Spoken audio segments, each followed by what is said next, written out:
América Cataluña.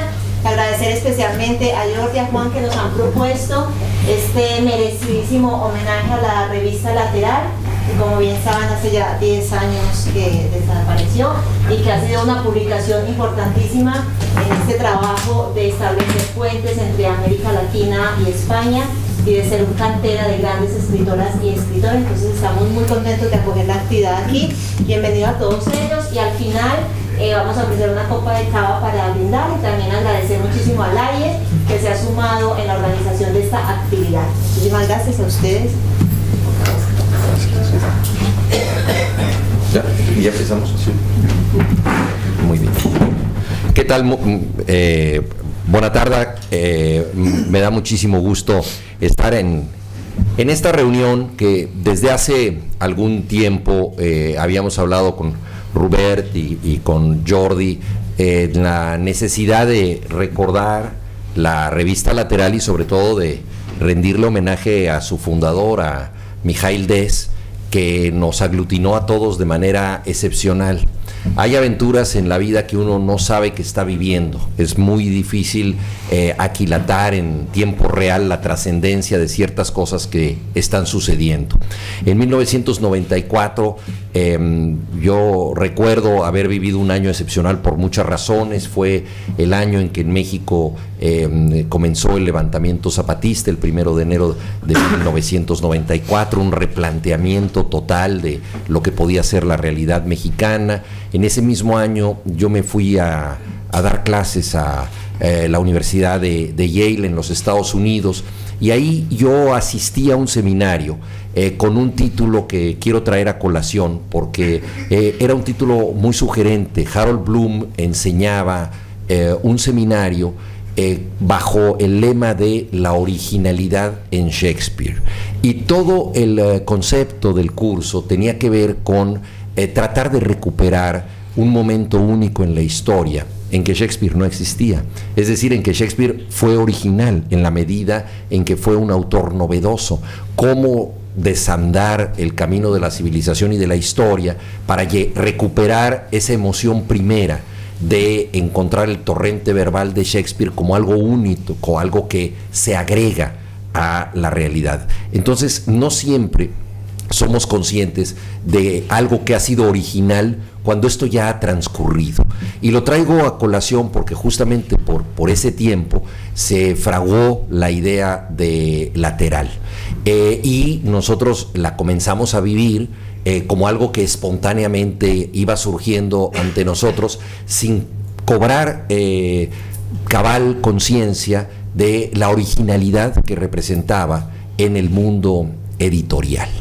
Yo escribí un primer texto que trataba justamente del levantamiento zapatista. Se llamaba Los Convidados de Agosto, porque en agosto de ese año del 94 el ejército zapatista se abrió por primera vez a la sociedad civil y ahí pudimos nosotros entrar en contacto con este nuevo movimiento que proponía un contrato social diferente y lanzarnos a la aventura de decidir de otra manera cómo podíamos estar juntos los mexicanos. Bueno, según se sabe, ese sueño no se ha realizado del todo. Lo que sí se realizó durante mucho tiempo fue la revista Lateral. Yo había conocido previamente a Mijaíl Dez, me parece que en el año del 92, un poco tiempo antes de que lanzara la revista, cuando él trabajaba para El Observador dirigiendo una sección cultural. Me sorprendió que alguien nacido en Hungría conociera tanto la literatura latinoamericana, pero encontré en Mijaíl a una de las personas más generosas que he podido conocer en la vida, porque yo mencioné a 2 o 3 escritores húngaros que había leído, y él me dijo, pero no puede ser, ¿cómo conoces tanto de la literatura húngara? Había leído 2 o 3 autores y pues quizá era un poco sorprendente. Acababa de conocer personalmente en Madrid al escritor Péter Esterházy, que había publicado Nueva Pornografía Húngara, pero lo que él sabía de literatura latinoamericana, él lo daba por sentado. Él sabía todo de la literatura latinoamericana y se sorprendía de que yo conociera 3 autores húngaros. Entonces empezamos a hablar de los mundos desaparecidos, en Europa Central y de las distintas comunidades que alguna vez pretendieron tener un país. Entre ellas se encontraban los rutenos, que en el Imperio Austrohúngaro alguna vez pensaron en tener su propia nación. Ustedes saben que el Imperio Austrohúngaro era una colectividad de comunidades, de lenguajes, articulada bajo la figura tutelar, patriarcal e impositiva de Francisco José. Y entonces nosotros decidimos crear una república de la imaginación que fuera una república rutena a la que pudiéramos nosotros acceder de manera libre, es decir, era ruteno el que declaraba ser ruteno. Entonces nos autodeclaramos, nos proclamamos rutenos, creamos esa república de la imaginación y ahí se fraguó una amistad que poco después pudo aterrizar a nivel de las colaboraciones en la revista Lateral. Y creo que una de las características de una revista es que justamente es una cofradía de amigos, es un lugar donde se van reuniendo afectos.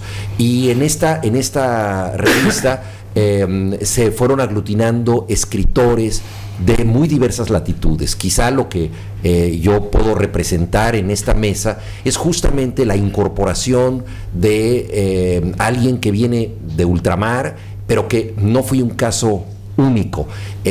Una de las cosas que yo he encontrado que tiene, digamos, mayor valor en la personalidad y el temperamento intelectual de Mijaíl Dez es el olfato para interesarse por los demás. Hay escritores que quisieran ser los únicos en el mundo y quisieran que todos los demás de pronto se borraran de las librerías y todos los lectores se fijaran en ellos y todos los críticos solo hablaran de ellos, y cuando de pronto escuchan que se habla bien de otro escritor, empiezan a sentir una especie de urticaria en el alma, ¿no? Que no es visible, está como una urticaria exterior, pero una corrosión interna terrible. Y hay otro tipo de escritores más escasos que están muy contentos de que existan colegas, y no solo de que existan, están contentos de descubrirlos. Yo creo que Mijaíl ha tenido como parte de su biografía el hecho de ir descubriendo autores. Fue él uno de los primeros críticos que en esta tierra escribió de un desconocido autor chileno que vivía en Blanes y empezaba a interesar a los editores. Me refiero, por supuesto, a Roberto Bolaño. Le dio trabajo en la redacción de la revista al escritor ecuatoriano Leonardo Valencia, y posteriormente a Juan Gabriel Vázquez, escritor colombiano, que cuando llegó aquí era realmente muy poco conocido, había publicado algunos cuentos sobre latinoamericanos en Europa, y pocos años después comenzaría una andadura muy exitosa como novelista a partir de su novela Los Informantes, escrita mientras trabajaba en la revista Lateral. En una ocasión nos habló con entusiasmo de un escritor francés políglota que hablaba árabe, muy buen cocinero, que vivía aquí en Barcelona y que era un tipo despeinado, raro, pero muy simpático, que no sabía muy bien a qué se dedicaba ni de qué vivía, un hombre misterioso que quizá había traficado con alfombras en el Medio Oriente, ¿no? Entonces, y así conocimos a alguien efectivamente muy simpático, que era Matías Enard, y claro, y nosotros dijimos, bueno, Mijaíl realmente de pronto puede perder la brújula, es tan romántico que cree encontrar talento en gente que pues a lo mejor se dedica al tráfico de esclavos, o no sabemos ya a qué, ¿no? Y bueno, es Premio Goncourt, Matías Enard, uno de los mejores escritores de la lengua francesa, y todo esto anticipado por Mijaíl Dez. Y yo creo que una revista se convierte en una escuela cuando ejerce el arte de la anticipación, justamente, cuando no se apuesta a lo que los escritores son, sino a lo que pueden ser, a cómo se van a ir formando en estas páginas. Y esto desde luego afectó a escritores locales del talento de Jorge Carrión y de Rubert también, que han hecho parte de sus primeras armas en la literatura en la revista Lateral. Entonces, a mí me parece que toda esta constelación de gente que se reunió en torno a la revista con un sentido absolutamente aventurero de los empeños editoriales, fue vivido por nosotros como un regalo del destino, sin aquilatar la auténtica trascendencia de lo que ahí se hacía, y creo que en parte fue mejor, porque nunca nos sentimos estupendos, nunca sentimos que estábamos triunfando en nada, entre otras cosas porque la característica principal de Lateral fue que siempre estuvo al borde del naufragio. En su primer editorial, Mijaíl Dez invitó a los lectores y les dijo: deséenos un brillante fracaso, ¿no?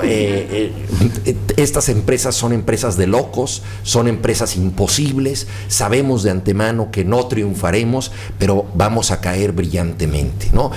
Samuel Beckett dijo alguna vez: hay que fracasar mejor, ¿no? Es decir, nadie triunfa del todo en el arte, todo es perfectible, pero lo que sí podemos hacer es fracasar mejor. Y ese ejercicio de responsabilidad, de saber que las cosas no necesariamente se pueden cumplir, pero que hay que ejercer todo el talento posible para que la derrota sea, pues, lo más hermosa y gratificante que uno pueda tener.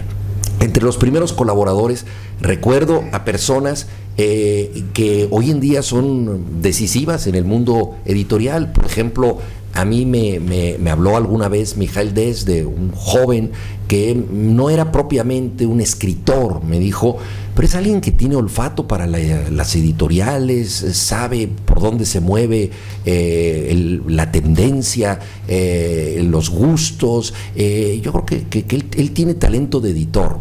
Claudio López Lamadrid, que hoy dirige la Random House, Mondadori, Penguin y no sé cuántos sellos más, Alfaguara y no sé cuántos sellos más. Estaba ahí en la fundación de Lateral. Un crítico brillante, una de las voces más originales en la crítica, Ignacio Echevarría, estuvo presente. Guillem Martínez, renovador de la Crónica en Barcelona, estuvo ahí. Es decir, eran personas que estaban en el cuarto de máquinas del barco. Y ahí la función de Mijaíl fue de una generosidad extrema, que cuando él escribía algo era básicamente un texto al servicio de los otros. Es decir, escribía una nota sobre un autor o presentaba un libro y participaba de su comentario, pero nunca lo vimos publicándose cuentos, publicándose relatos, ¿no? Y admiraba tanto los relatos escritos por los otros, que en una ocasión en que presentamos la revista o cumplimos un aniversario de ella, nos sometió a todos los asistentes a un placer no necesariamente tolerable, que era oír de pie, porque estábamos todos de pie, un relato maravilloso de Sławomir Mrożek, el autor polaco, que duraba más o menos una hora, leído en voz de Mijaíl, ¿no? Pero que él asumió como un artículo de fe comunicarnos ese texto que tanto le había gustado, y que además lo conmovió al grado de llevarlo a las lágrimas al finalizar el relato. Y entonces, bueno, esta devoción por las voces ajenas es lo que realmente significó la revista Lateral. Hay que decir que como corresponde al nombre de la revista, tomado de una frase de Elías Canetti, que dice que la inteligencia se debe mover como el caballo de ajedrez, ¿no? Nunca en línea recta, sino moviéndose, escaqueando en movimientos laterales, ¿no? Fiel a su nombre, pues la revista nunca contó con apoyos oficiales, con subsidios. Realmente era una revista extravagante, porque era una revista absolutamente cosmopolita, que no podía satisfacer pues ninguna cuota nacionalista, ni gubernamental, ni de ayuntamiento alguno.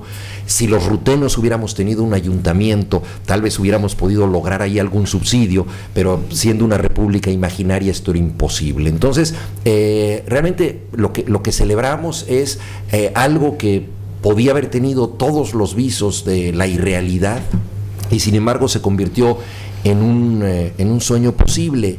Y como decía yo, básicamente lo que aquilato en lo personal y lo que creo que he aprendido ahí descubriendo a los autores que pude leer en esas páginas, y entre los cuales se cuentan Jordi y Robert, es que eso fue un aprendizaje para todos nosotros, fue una escuela de novedades, una escuela de asombros, ¿no? Y me parece extraordinario poder de algún modo rendir este tributo, porque no siempre podemos dar las gracias, no siempre podemos decir las cosas fueron buenas para todos nosotros. Se hizo una revista que tuvo la condición de ser excepcional, pero tuvo la condición aún mayor para nosotros de que humildemente nunca nos dimos cuenta de que trabajábamos en un sitio excepcional. Así es que tardíamente, gracias, Mijail.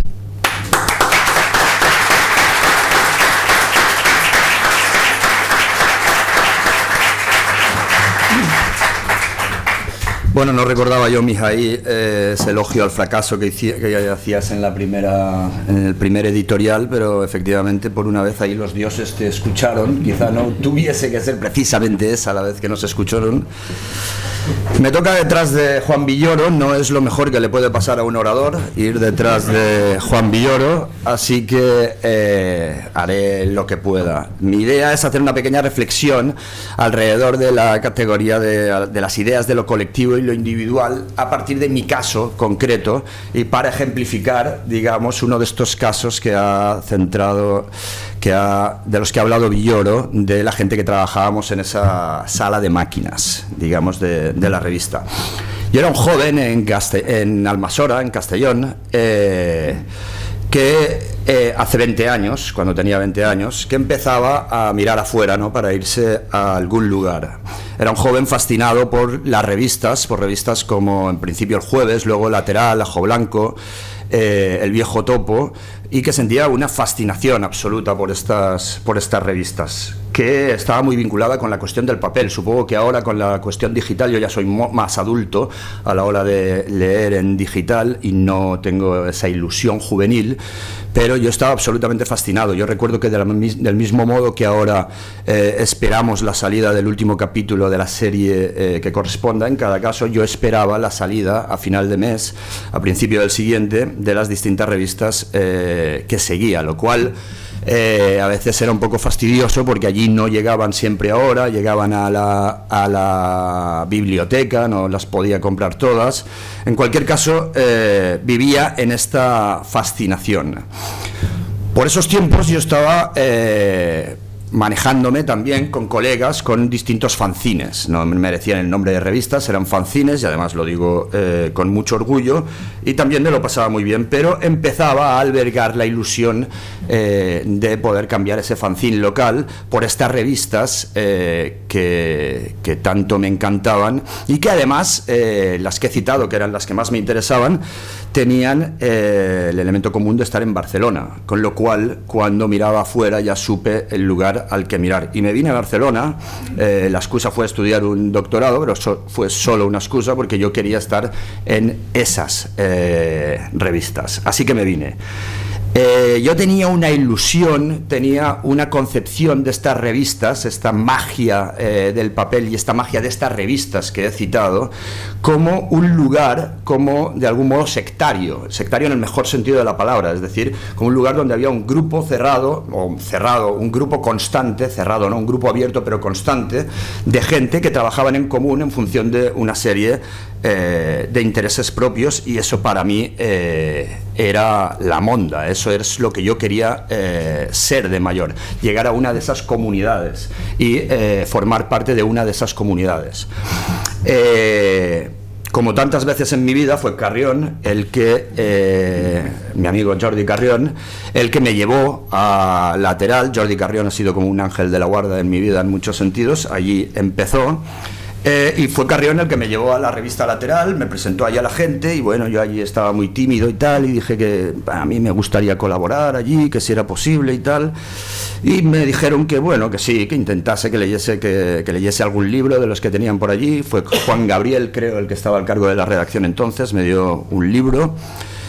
Y escribí mi primera reseña. Hay que decir también que yo ya había intentado un asalto a Lateral, no recuerdo muy bien cómo, pero una noche de fiesta acabé con un grupo de chicas que trabajaban todas en la redacción de Lateral. Entonces la redacción de Lateral era absolutamente femenina. Y yo ya me acerqué, me pasé toda la noche con ellas, con la ilusión de eso, de entrar en Lateral. No me dijeron nada, fueron muy amables y tal, no me permitieron entrar en la secta, digamos, tuve que esperar a que me llevase Jordi. Y efectivamente, cuando llegué a Lateral, descubrí, cuando empecé a superar las distintas etapas, empecé a escribir algunas reseñas. Luego, cuando llegaba a entregar la reseña, preguntaba si me podía quedar un rato más o hacer algo, fotocopias, lo que fuese. Y así empecé a quedarme más por allí, por la revista, y me di cuenta de que era verdad, de que esa ilusión que tenía yo existía. Es decir, allí había un montón de niños como yo que se estaban manejando con la cuestión de la literatura, y un montón de maestros que pasaban por allí también, cuyos nombres no quiero ponerme a decir nombres, por ejemplo Juan Villoro, que lo tengo aquí delante, pero no quiero decir otros nombres porque seguro que me dejaría unos u otros, pero hablo de gente que ya se dedicaba a eso, que eran buenos periodistas, que eran buenos escritores, que su vida era eso, y eso es lo que queríamos hacer también los niños que empezamos a frecuentar aquel lugar. Yo no me lo podía creer, aquello era la ilusión de mi vida, y empecé a frecuentar aquel lugar.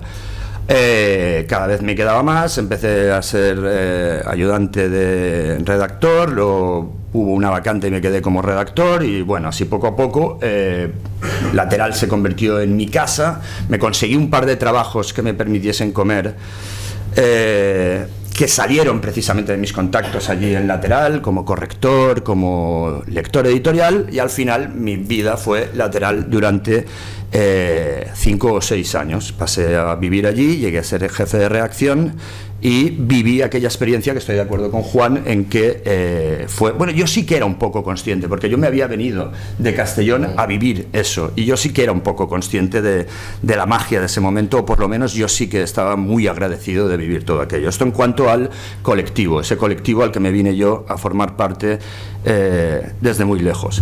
Luego está el caso individual. Con caso individual me refiero al mío, obviamente, estoy hablando de mí, voy a seguir hablando de mí como el gran Umbral. A nivel individual,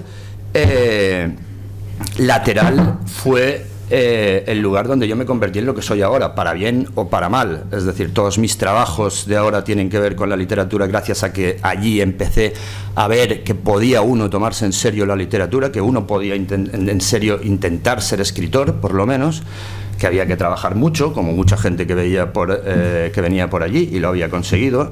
También aprendí los protocolos básicos del periodismo. Los protocolos básicos no, aquello fue un curso intensivo práctico de periodismo, con Mihai como maestro, pero además con el aliciente absolutamente increíble de que teníamos toda la libertad del mundo. Es decir, estábamos allí en la redacción, Mihai estaba en la otra punta del piso del Eixample donde teníamos la redacción, y allá estábamos los chavales aquellos que teníamos esa revista en nuestras manos. Teníamos que seguir lo que había decidido el Consejo de Redacción, muchos de cuyos miembros están por aquí. Teníamos que seguir también las indicaciones que nos hacía Lateral, pero teníamos un gran nivel de libertad, y yo aprendí el oficio de periodista sin pisar un aula, y haciendo todo el rato una revista, también con mucha libertad, pero también con unas crisis en ciertos momentos también muy bestias, porque recuerdo de nuevo aquel momento mágico de la llegada de la revista, que cuando la hacíamos nosotros ya no era un momento mágico, sino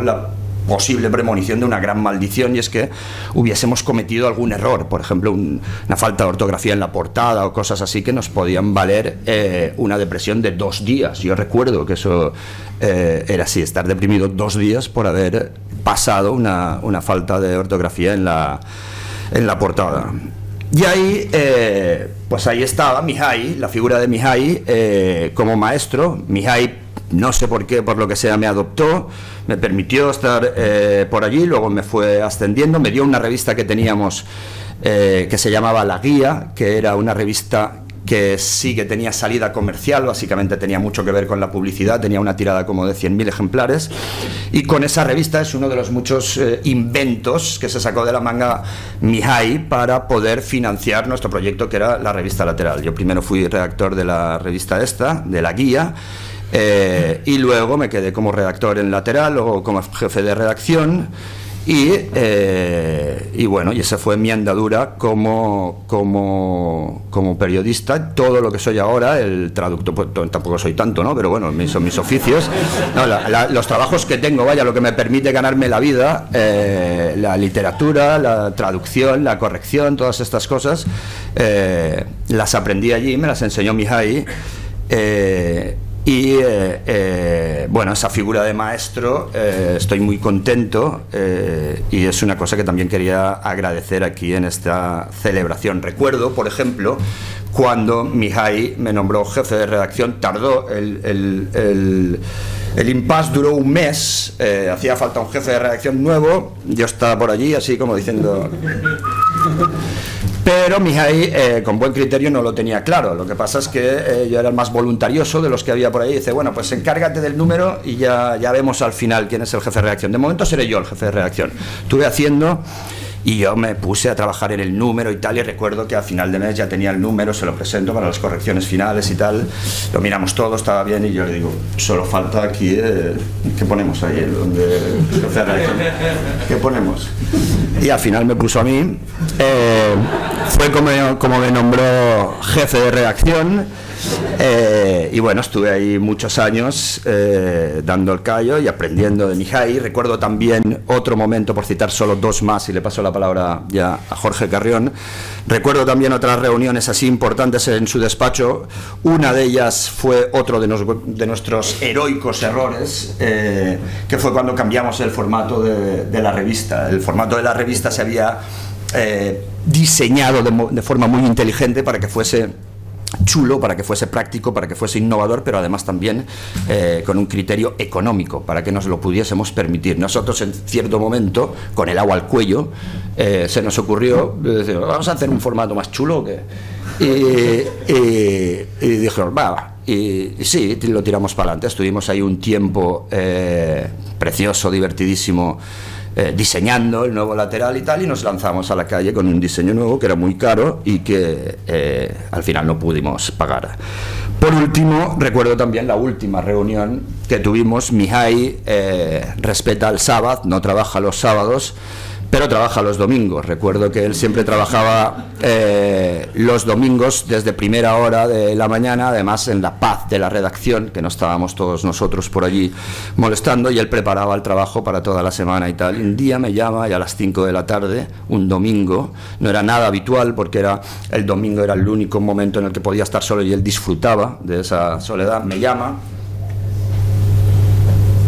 y me dice, oye, ¿te puedes pasar por aquí que tenemos que hablar de una cosa importante?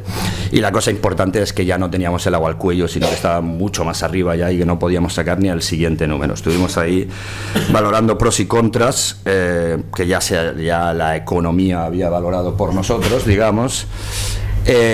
Nos bebimos media botella de ron para aceptar la cruda realidad. Y bueno, y dimos por terminada la revista, aunque decidimos morir con las botas puestas y sacar el último número. No teníamos dinero para imprimir el último número, pero lo sacamos igual y lo colgamos en la página web, que entonces era un simple espejo. Estamos hablando del 2006. En el 2006 nuestra presencia online era simplemente parcial, y acabamos el último número con todas las exigencias y morimos con las botas puestas. Pues eso, gracias Mihai por ser un maestro en este caso, y en mi caso es simplemente uno de los muchos soldados que fuimos funcionando por allí.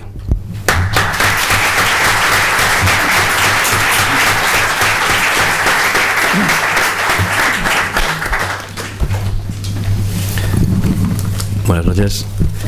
Cuando ocurrió esto en el 2006, publiqué un artículo que se tituló Kadish por lateral, en alusión al judaísmo de Mijail, y me gustaría que esta intervención se titule Shibolet por lateral, ¿no? Shibolet en una historia bíblica significa algo así como contraseña, y yo creo que la revista en estos 10 años post-mortem se ha convertido en un Shibolet, en una contraseña.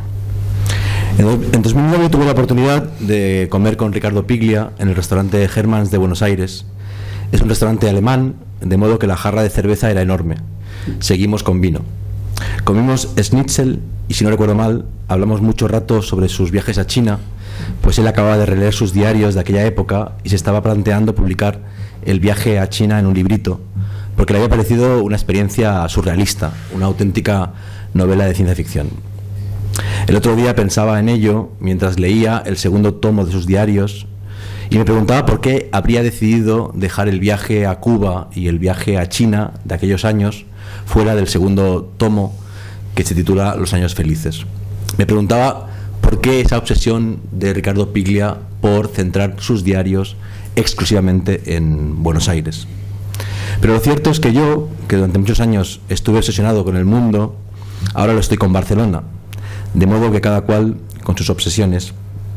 Y hablando de obsesiones, por supuesto que Piglia y yo hablamos aquel día comiendo y bebiendo, sobre todo bebiendo en el restaurante Hermann's de Buenos Aires, sobre revistas. Él estuvo muy involucrado en la revista Libros, yo estuve muy involucrado en la revista Lateral, de modo que hablamos de Libros y de Lateral y de Quimera, en cuyo consejo de dirección estaba yo todavía en aquel momento, aunque ya con la intención de dejarlo. Y de pronto Piglia me habló de Transatlántico.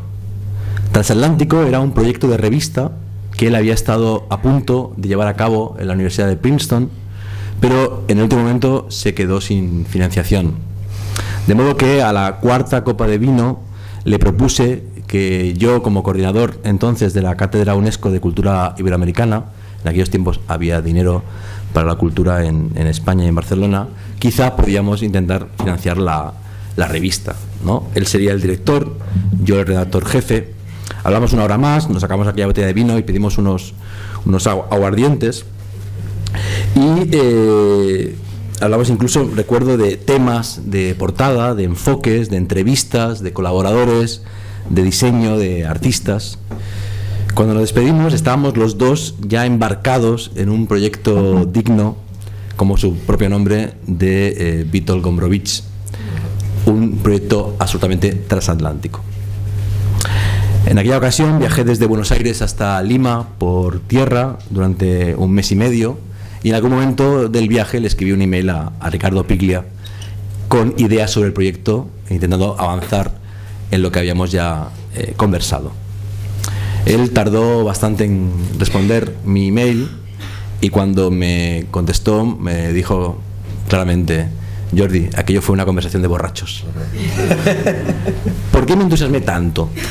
¿Por qué 3 años antes quise codirigir con mis amigos Juan Trejo y Jaime Rodríguez Z la revista Quimera? Por muchas razones, pero sobre todo por una: porque echaba de menos Lateral, y con el tiempo me he dado cuenta de que Lateral fue irreemplazable. Llegué a Lateral en 1997, era mi último año en la universidad, yo tenía 20 años, me quería emancipar, me quería ir de casa de mis padres en Mataró, y pensé que podía trabajar, por ejemplo, en una revista. Alguien me dio el dato de que Lateral tenía las puertas abiertas y fui, llamé a la puerta, en efecto, y me recibió Chefi Viejo, la redactora jefe, y me dijo: chaval, ven. Y me tuvo un rato hablando, era muy amable Chefi, la verdad, y salí de Lateral con un libro para reseñar, y durante los 2 años siguientes evidentemente no cobré nada, como Robert, tuve que ganarme la vida por otras vías, y básicamente lo que hice fue reseñar los libros que nadie más quería reseñar. Esas reseñas me crearon un hábito, de algún modo, ¿no? El hábito de ir semanalmente a Lateral y mirar los libros que habían llegado. Después descubrí que los del consejo de redacción se llevaban los libros buenos y que los becarios, digamos, éramos los que tenemos que encontrar entre las obras, ¿no? Escarbar un poco a ver qué conseguías. Y bueno, pasé una serie de años escribiendo reseñas, y lo cierto es que esas reseñas que publiqué en Lateral fueron el dossier, digamos, de fotocopias que después llevé al diario Avui, y allí sí que empecé a colaborar cobrando, gracias a la escuela de las reseñas de Lateral. Nunca olvidaré el día en que Mijaíl Des, que estaba siempre por ahí como una figura, digamos, misteriosa y omnipotente, me quiso conocer y me recibió en su despacho. Y tampoco olvidaré nunca la vez en que Mijaíl quiso editar un texto mío. Creo que fue el primer texto bueno que publiqué en Lateral, que era un artículo sobre Bruce Chatwin y Jack Kerouac, y se sentó conmigo con un lápiz y estuvimos trabajando frase por frase, párrafo por párrafo, hasta que aquel artículo, fue publicable. Mijaíl Des, para entendernos, era Lateral. Como Ramón Gómez de la Serna era la tertulia del Café Pombo. No sé si conocen el famoso cuadro de José Gutiérrez Solana de la cripta del Café Pombo, ¿no? Se ven todos tertulianos sentados en las mesas de mármol, ¿no? Con los restos de la cena, del café, de las copas, y Gómez de la Serna está de pie, ¿no? En el centro. Pues eso era Mijaíl, el que estaba de pie en el centro de una gran conversación. Lo más importante de Lateral, aunque en la redacción tal vez no lo vieran así, era su consejo de redacción. Allí conocí a Charo González, a Matías Enar, a Juan Trejo, a Ana María Gil, a Miquel Portaperales, a Lluís Alavern, a Marta Rebón, a Gabriela Wiener, a Josep Pradas, a Jorge Zender y a tantísimos otros. Pero de menos realmente era el consejo de redacción en sí. Lo importante era que esa reunión era mutante. Yo en aquella época tenía ya mi ruta establecida, iba al diario Avui a buscar algún libro que reseñar. En el diario Avui eran más listos. David Castillo tenía los libros en un armario con llave. Entonces los periodistas del Avui no podían robar los libros, que es lo que hacíamos todos en Lateral, y después cuando el reseñista quería acceder a él ya no estaba. Iba al diario Avui, iba a la librería Gigamesh, que estaba muy cerca de Lateral, que ahora está a 200 metros, antes era como una especie de cueva subterránea. Iba a la librería Laye, donde compraba el libro que no podía conseguir en Lateral porque alguien se lo había llevado. Para mí la librería Laye en aquella época estaba a medio camino entre la revista Lateral y la casa de Juan Villoro. Y en esas reuniones de consejo de redacción, ¿no? A las que después de esa ruta sentimental acababa yendo, sabías cuándo entrabas, a qué hora entrabas, pero no sabías a qué hora iba a terminar, ¿no? Después de la conversación, que siempre era bastante acalorada y en la cual Mijaíl siempre era muy polémico y siempre acabamos peleándonos y discutiendo, después seguíamos en los bares, cenando, a menudo en un lugar infame llamado el Mesón David, o en una fiesta de estudiantes en algún piso, incluso en alguna discoteca de madrugada, incluso en un local swinger. Yo ese día no estaba. Esa conversación nunca pero alguno de aquí sí que estaba ese día. Esa conversación nunca terminaba. Era una conversación absolutamente cosmopolita, no entre Barcelona solo y América Latina, sino entre Europa, con Mijaíl Des húngaro o Matías Enar francés, y América, porque tenemos colaboradores y cómplices en todos los países de América Latina y también en los Estados Unidos, incluso en Canadá. Era un proyecto además donde todas las posiciones políticas eran bienvenidas. Era un proyecto donde no había ningún tipo de sectarismo de izquierda, sino al contrario, había posiciones de derecha, liberales, neoliberales, de todo tipo, y eso era muy rico, creo, para todos los que tuvimos la suerte de participar en esas conversaciones. Era un proyecto absolutamente transatlántico. En aquella época, en Barcelona, para mí, y hablo de una época muy vasta, de 10 años, había revistas fuertes como Ajo Blanco, como Quimera, después de Barcelona Review, que de algún modo se convirtieron en academias para mucha gente. Para nosotros esa academia, evidentemente, fue lateral. En aquella época no había másters de periodismo como el de la UV Columbia o másters en creación literaria como el de la Pompeu Fabra. Nuestro máster fue lateral. No sustituyó a la universidad, la complementó a la perfección. Nos hizo creer en el periodismo cultural, nos enseñó artesanía, nos ofreció puentes, números de teléfono, plataformas de experimentación, lecturas. Cuando viajé a Cuba, por ejemplo, Mijail me dio el teléfono de varios escritores de allí, y recuerdo especialmente una comida en el mini barrio chino de La Habana con Antón Arrufat, y surgió el tema de que yo en el avión había leído Antes que anochezca de Reinaldo Arenas, y me llevó a conocer el edificio donde vivió Reinaldo Arenas. Y cuando viajé a Argentina les propuse a Mijail y a Robert hacer una antología de crónicas de viaje para el número de verano de Lateral, y fue así como descubrí la obra de Martín Caparrós. Como Witold Gombrowicz, que después de un largo y extraño exilio en Argentina volvió a Polonia y se consagró como gran escritor polaco, después de su vida barcelonesa, Mijail Des, que tuvo otras vidas antes de esta vida barcelonesa, es ahora un escritor húngaro reconocido, con varios libros publicados, libros que estoy seguro que leeremos en algún momento en español y que todos admiraremos.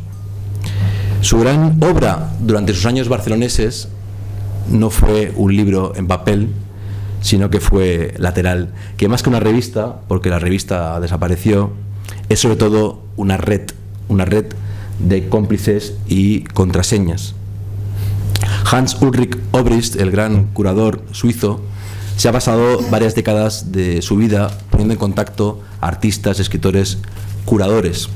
En una época de su vida hizo 50 copias de las llaves de su casa y las repartió entre artistas y profesores y curadores que iban frecuentemente a la ciudad donde él vivía. Su obra es, por tanto, esta red inmaterial llena de momentos materiales. La obra de Mijail Des, que ya es nuestra obra, es una red equivalente. Una red que se parece mucho a la que está ahí abajo, asegurando al equilibrista, al funambulista, que gracias a esa red, que nunca tocará, sigue avanzando hacia el futuro. Un futuro para el que siempre tendremos un shibboleth, lateral, una contraseña. Dices lateral y estableces enseguida un vínculo de caballo de ajedrez, un puente, un reconocimiento. Esta semana, por ejemplo, en Facebook he escrito varias veces la palabra lateral, y cuando escribí la palabra lateral apareció Juan Pablo Meneses, el escritor chileno que vive en Buenos Aires, y desde allí recordó aquel día que estaba viajando en avión para la presentación de la antología de crónicas en el Centro de Cultura Española de Buenos Aires, y el avión tuvo un cambio de presión y de pronto se desprendió todo el techo del avión, el falso techo interior, ¿no? Y él, cuando llegó accidentado a la presentación, dijo que en ese momento pensó: no puedo fallarle a Jorge Carrión, tengo que llegar a toda costa a Buenos Aires. Yo sigo todavía sonriendo cada vez que recuerdo esa mentira.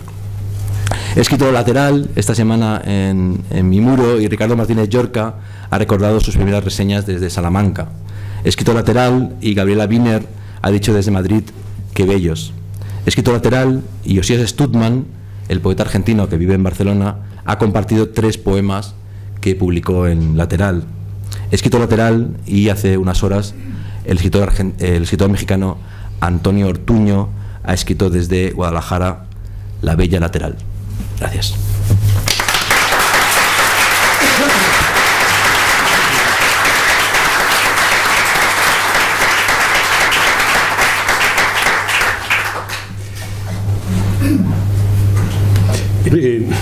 Voy a anotar que dónde estamos para no... bueno, después de estos elogios, la verdad que... ¿Eso habla? ¿Funciona? Sí. O sea, después de estos elogios, pues, me cuesta decir cualquier cosa, y menos lo que pensaba decir.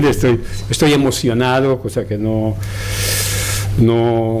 suelo, digamos, estar. No sé qué hacer porque esto, si fuera cierto, ¿no? Entonces sería un hombre como grande, ¿no? Importante. Como creo que hay un bolero cubano que algo así que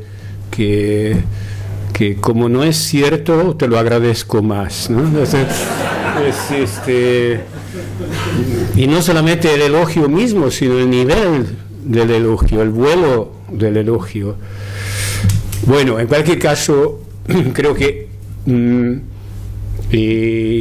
sé si respecto a mi persona, que yo no puedo pronunciarme, pero respecto al lateral, digamos, el proyecto sí que obviamente significó algo. Precisamente me gustaría hablar de esto, de que en qué consiste esta lateralidad, ¿no? Bueno, ahora después de 10 años es como más fácil desarrollar una teoría. Igualmente será falsa o fantasiosa, pero bueno, que es como lo veo ahora.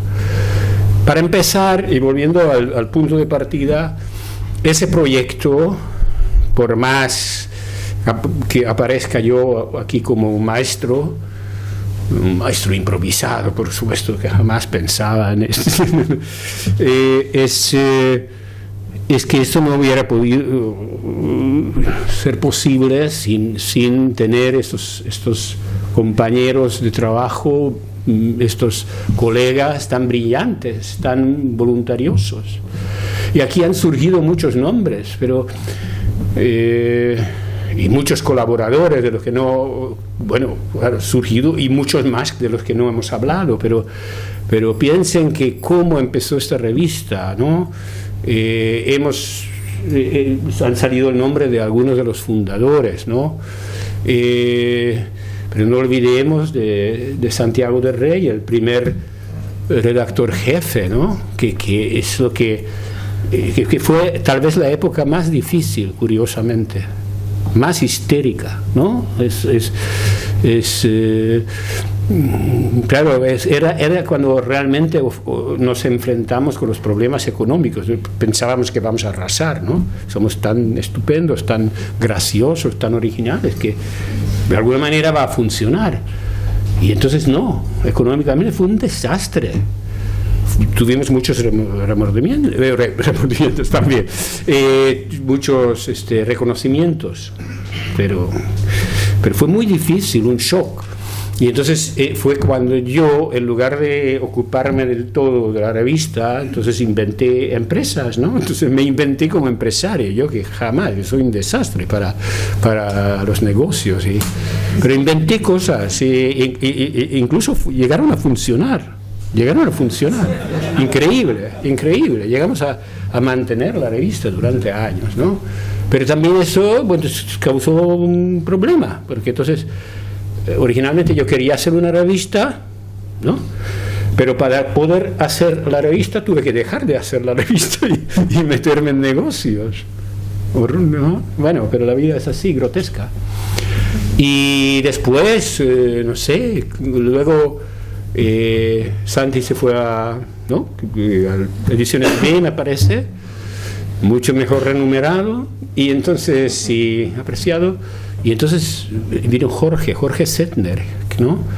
Que también creo que tuvo una crisis creativa, ¿no? Porque él era un hombre muy conocido, sobre todo en Francia, Italia, como guionista de cómic, y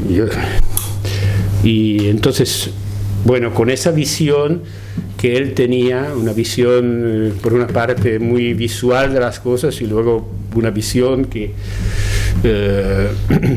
muy compleja y al mismo tiempo muy autoritaria, que allí los jóvenes, estos practicantes temblaban, pero formó un equipo, él fue que formó realmente un equipo, porque al principio empezamos con hombres muy probados, ¿no? Algunos jóvenes, pero... Y luego, pues, Leonardo Valencia, que era muy profesional, y finalmente Robert, que creo que llevó a la cima la revista. Realmente se creó un equipo de todos los que están aquí, y que fue maravilloso, fue una maravilla ver realmente ese equipo cómo funcionaba, qué creativo, cuántas cosas nuevas, ¿no? Y con todo esto hay un aspecto de lo que no se ha hablado, y yo creo que vale la pena mencionar y destacar que esa revista tan modesta en su edición y tal, yo creo que era la revista visualmente más creativa tal vez en todo el mundo hispánico. Es no solamente por las portadas, si miramos, sino cada artículo, y en eso, por ejemplo, Jorge, que tiene ojos y tiene sistema, fue muy importante. Y luego ya la época de Robert, esto le dio un impulso, digamos, juvenil muy creativo. Es que cada artículo tenía su propia ilustración. Hasta la sección, eso fue una idea de Jorge, hasta la sección del buzón, o sea, la correspondencia, cada número encargamos un dibujo para el buzón de ese mes. Por tanto, creo que somos los únicos que tenemos una exposición. Bueno, íbamos a montar una exposición, pero bueno, tantas cosas.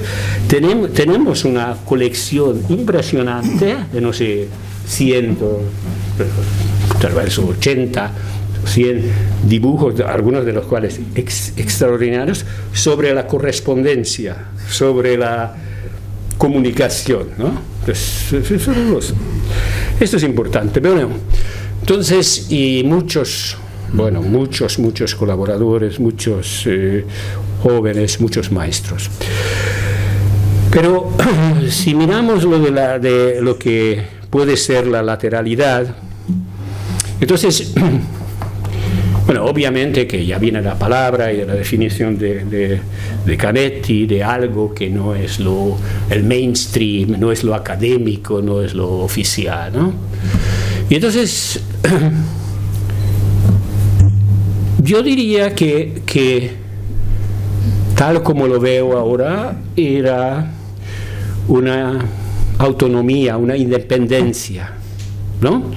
Una total independencia que venía de nosotros, que no dependíamos de nadie, de nada, no teníamos intereses en nada.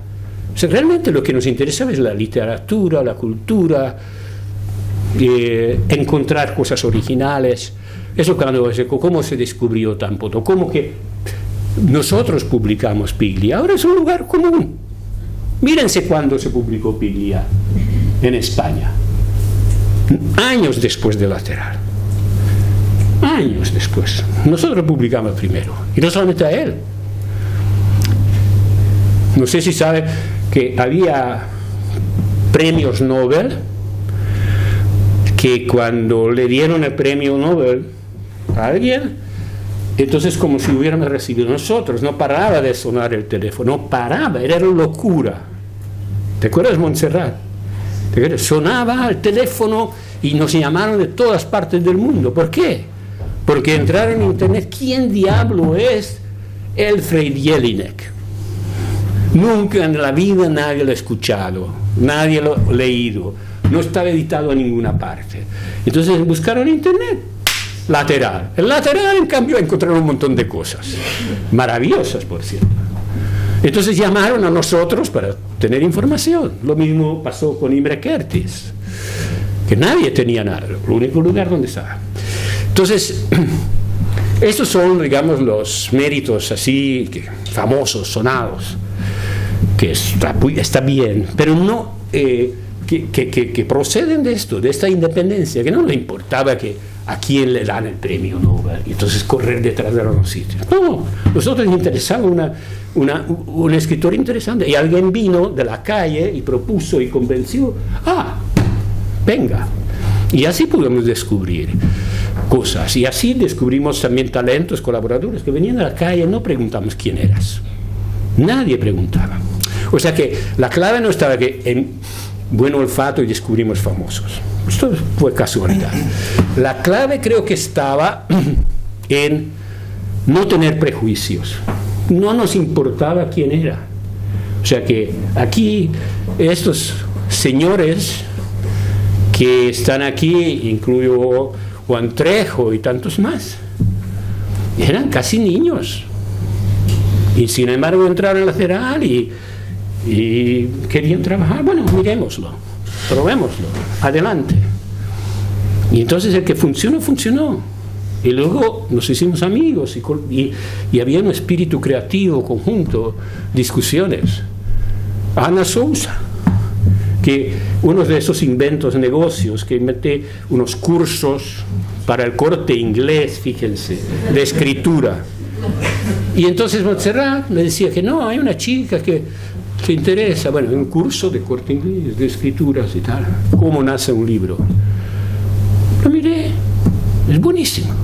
Y tuvimos de repente una colaboradora en Madrid, excelente crítica, que antes no había escrito crítica. Y a mí esos pequeños triunfos, lo que me parecen como, digamos, la encarnación de la lateralidad. Yo me acuerdo Jorge Settner, que realmente era el temblor de la redacción y tal.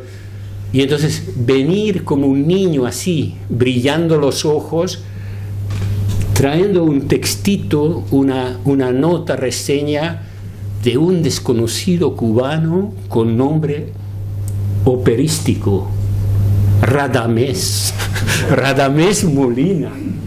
Y entonces no sé, un negro chino. Y entonces sí, mira esto.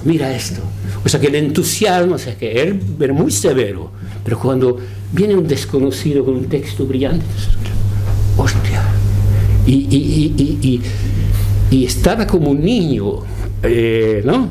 Entusiasta y alegre. Y yo lo leí y lo mismo, se me pegó. Y claro, enseguida fichamos a Rado.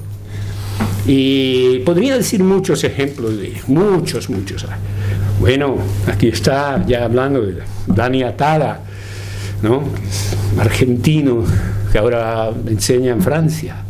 Y lo mismo pasó con los escritores, incluso los conocidos, porque hasta ahora he hablado con los conocidos. El lateral, no nos hicimos amigos, al menos yo, amigos de escritores, porque son escritores famosos. Siempre fue a través de su obra. En el caso de Juan, primero leímos su primera novela, todavía en El Observador, nos quedamos con boca abierta, entusiasmos, y entonces allí sí que llegamos a ser amigos, ¿no? Y lo mismo pasó con Kalman Barshi, que es compatriota también, bueno, no sé, tú eres una pátrida de húngaro, argentino, puertorriqueño, bueno, pero era un escritor muy reconocido en aquel tiempo, publicó una, ¿no? Y yo leí, bueno, no sabía quién era, entonces leí, hice una reseña, me entusiasmé, y meses después viniste. Entonces, no es al revés como suele ser en un escritor famoso, entonces nos hacemos amigos y a partir de ahí hacemos buenas reseñas. Y eso es importante. O sea que no había prejuicios, cualquiera estaba abierto. Aquí surgió el nombre de Juan Gabriel Vázquez. Y lo que voy a contar es un modelo que pasó con muchos. Entonces, entra no sé quién, tal vez Montserrat o alguien entra de la secretaria, ahora dice, hay un joven colombiano que quiere hablar contigo, acaba de llegar, bueno, que entre, ¿no? Lateral era así, O sea, que entraban de la calle, salían, era un... Digo, entré que iba a Madrid, ¿no? Tenía 10 minutos, porque iba a Madrid a hacer negocios y cursos. Yo. Y entonces entra un chico, bueno, como no sé si conocen, muy guapito, pero muy tímido, y que me explica que quién es y tal. Digo, mira, fantástico, pero yo ahora viajo a Madrid. Dame lo que traes y a la vuelta te lo cuento, hablamos. Entonces, bueno, sí, me entregó una faja de cuentos. Vale, gracias, adiós. Subo al avión, empiezo a leer, bajo del avión y ahí mismo en Barajas le llamo, oye, te publicamos. Está. Y así ocurrió. Y así luego resultó que estaba en un aprieto, entonces encontramos un trabajito de media jornada para él, etcétera, luego formó parte del equipo y tal. Y esto fue. Pero también al revés, ojo. O sea que venían muchos profesores, no sé, de Estados Unidos y de esos lugares, y venían con unos de esos ensayos reciclados que presentan en todas las conferencias y congresos, ¿no? Muy pesados, textos aburridos. Y entonces venía que... Bueno, lo que me hacía entender, ¿no? Que si nosotros le publicamos, entonces ellos organizan en su universidad un congreso donde me invitan, bueno, ¿no? Y la cosa funciona así, todos lo sabemos. Funciona así, pero no en lateral. En lateral lo que nos interesa es el valor y ya está. Supongo que es para terminar. Sí. Aquí se habló mucho de mi editorial primero, que anunciaba el fracaso, que tardó en producirse casi 11 años, 12 años. Pero nadie habló de mi editorial en el momento cuando esto se produjo, o sea, cuando cerramos lateral. Y ahí digo lo siguiente, no me hago ilusiones. Los 11 años de lateral no han marcado una época, pero al menos tampoco la época dominada por una mezcla de cultura ferial e industrial ha marcado lateral. Y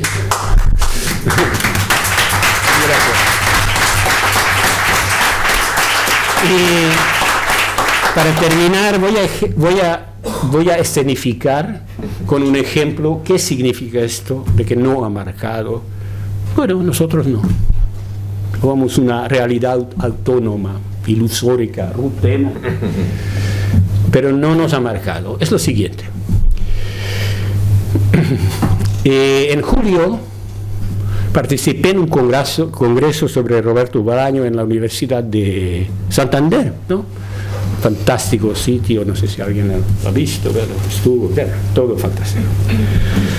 Y como es costumbre, ¿no? Cuando llego al hotel me espera un material de prensa, de que dónde se encuentra el jacuzzi, bueno, esas cosas. Y en el dossier, al dossier estaba añadido, agregado un libro sobre Bolaño. Este libro, digo, mira qué casualidad, ese libro me suena. ¿De dónde? Entonces me doy cuenta que ese libro lo hice yo. Bueno, yo, lateral. Vale. Digo, ¿quién la editó? Casa de América. ¿Por qué? ¿Qué es esto? Pues la historia es la siguiente. Nosotros, bueno, yo iniciamos un congreso, el primer congreso sobre Bolaño, después de su muerte, creo que fue en el año, no sé, que ya no me acuerdo. 2003. Sí, la muerte sí, pero esto es 2005. Sí, salió en 2005. El congreso creo que fue que 2004. En la Pompeu, con José María Micó, que era la cátedra UNESCO que financió. O sea que una iniciativa de Lateral, hacer un congreso, el primer congreso internacional serio de Bolaño. Luego, Casa de América tuvo la gentileza de editar los textos que están recogidos en este libro, y por tanto esto es una iniciativa nuestra, muy bien, tanto el Congreso como el libro, una colaboración maravillosa entre la Pompeu y la Casa de América y Lateral. Bien, los textos, esto los que miraban no sabían, pero los textos contienen las ponencias de este congreso, excepto una entrevista que le hice yo a Bolaño en el año, no recuerdo cuál, ahí está, pero 97. ¿Sí? 97, digamos. Que casualmente fue la primera entrevista que jamás se le ha hecho a Bolaño. La primera entrevista profesional, ¿vale?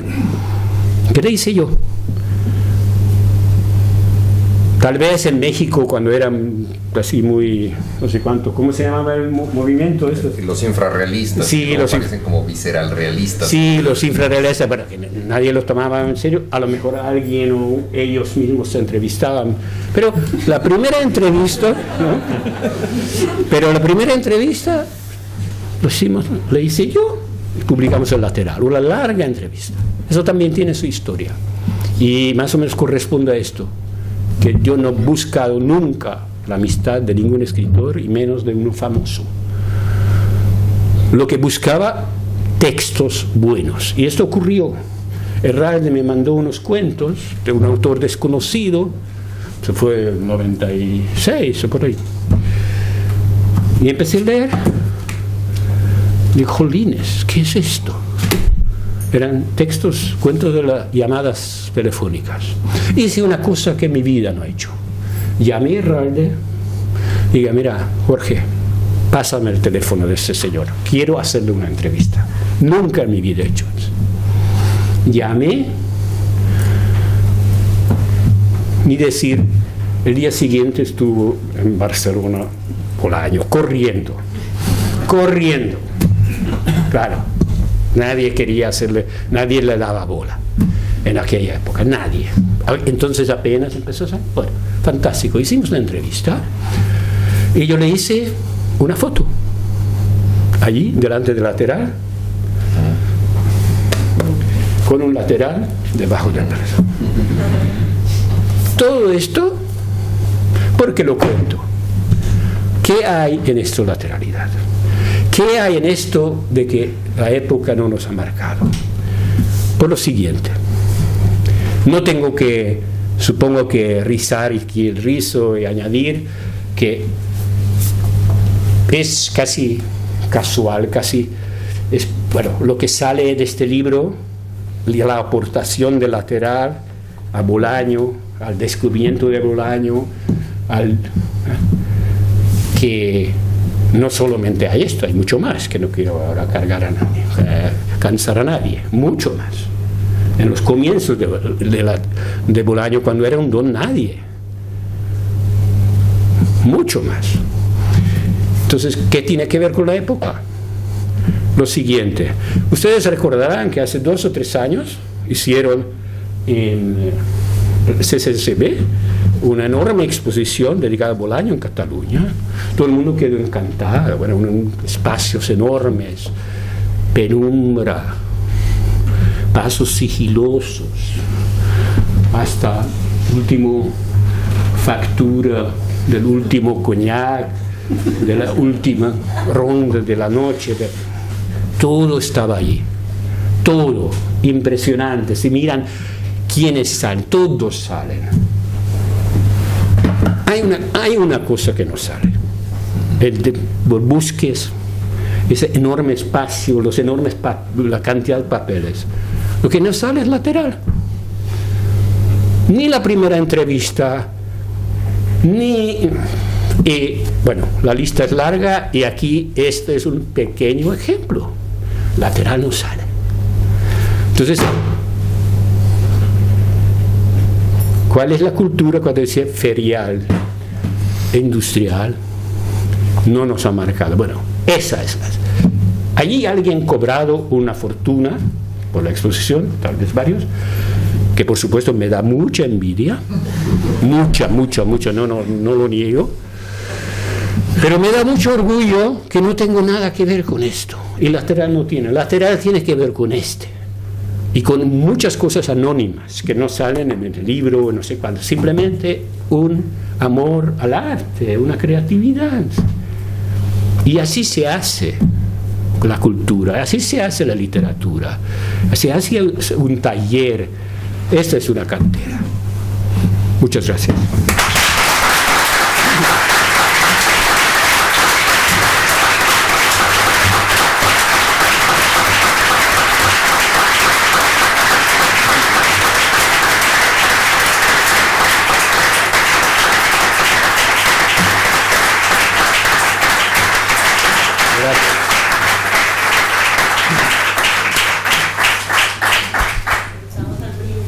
Invitamos al brindis y continuamos la conversación fuera.